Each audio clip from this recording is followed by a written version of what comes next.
Hey, this is David Sullivan from Red Fang. I'm here with Premier Guitar's Big Five. What's my favorite guitar? Well, it's kind of a battle between Telecaster Thin Lines and Nick Huber Krautster. What I play on tour and what I've been playing for the past, 5 years is almost exclusively the Nick Huber Krautster. It just feels amazing, and Nick is amazing, and so I really love those guitars. But the first guitar I ever bought was actually one of these, and I'll show you what it is. It's this guy, and this is an actual 1972 Tele Thin Line. It's been a little bit modified. I put these graphite saddles in here, and right now this pickup is having an output problem. But anyway, this was the first guitar I ever bought. This is original, and it was pretty beat up when I got it, but I also played it. It was the only guitar I had for, 20, 25 years.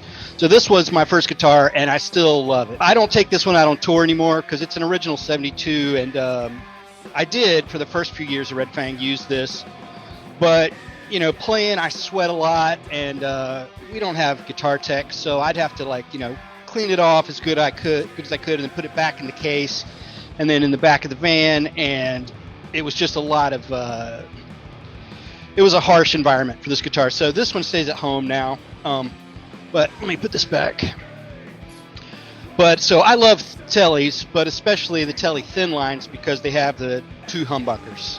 The Tele Deluxe is also. So my favorite guitar, even though what I'm playing right now is a Nick Huber Krautster, which is more of a Les Paul style, is the Telecaster Thin Line, 72 version. This one, I'm not sure when this is from. This is a Mexican-made one that I bought off of Craigslist, and it was actually painted kind of a baby blue color when I bought it.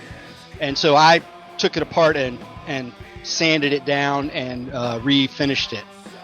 It's just a wipe-on veneer. I really like this, kind of the one that I use at home. I've got, I don't know how well you can see, I've got a bunch of Telecasters up there, and there's another one over there, and more different guitars at the rehearsal space. But yeah, my favorite guitar is the Telecaster Thin Line, the 72 version.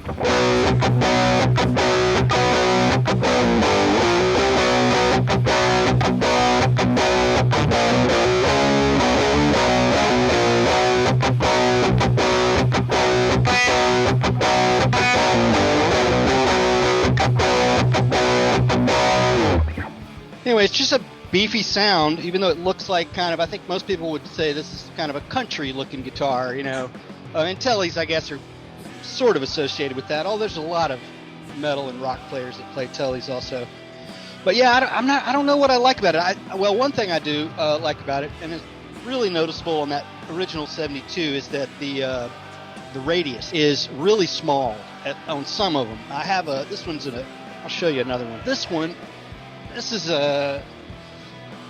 not sure what they call this, but this is an American reissue, slightly nicer than that guy, but the fretboard or the fret radius is a little flatter on this one. I still really like this one a lot, but I prefer the really small radius. I know sometimes people say it's harder to do bends and things like that on them, and it feels kind of tight, but I actually really like that. Like the old Mustangs and some of the old Teles, I like a really small radius. It just feels comfortable. And I'm not really like a shredder, tapper kind of player, so I think a lot of those style guitars, they have that flatter radius to help with that kind of thing.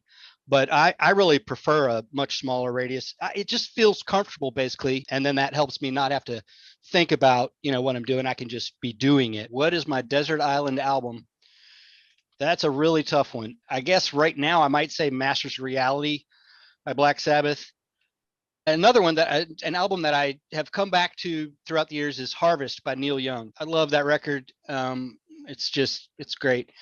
But yeah, that's one of those questions. There's really no one record I can pick, but I love Black Sabbath and I also love Neil Young. My biggest guitar culture pet peeve, it might just be that people seem to think they have to have the most expensive, the best, the most. You can get away with almost any gear that you have It really just comes down to, what you do with it. Although to be honest, I'm totally guilty of that, especially with guitar pedals. I see guitar pedals and I'm like, I've got to try that out. And to be honest, sometimes new gear can kind of inspire you.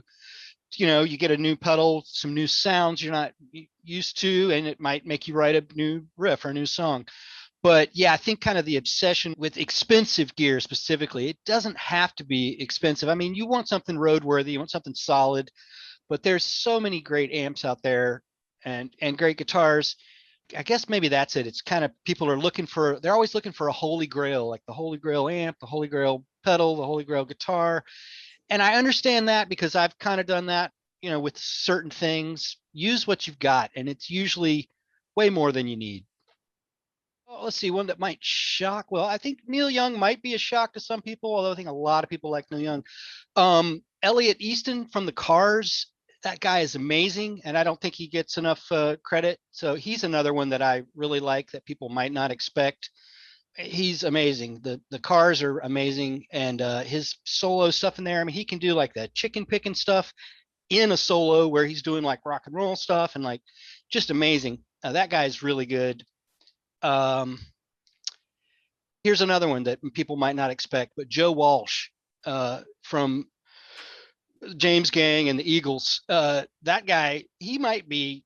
I don't ever play this. He's my number one. I don't have like a list of best guitarists, but Joe Walsh is one of the best guitar players out there. He's amazing. Oh, I just thought of another one. The guy from the Stray Cats, Brian Setzer. I can't play that style at all, but that guy is a great guitar player. He's really amazing. What's my secret weapon? Jeez. Okay. I think reminding myself that it's going to be okay.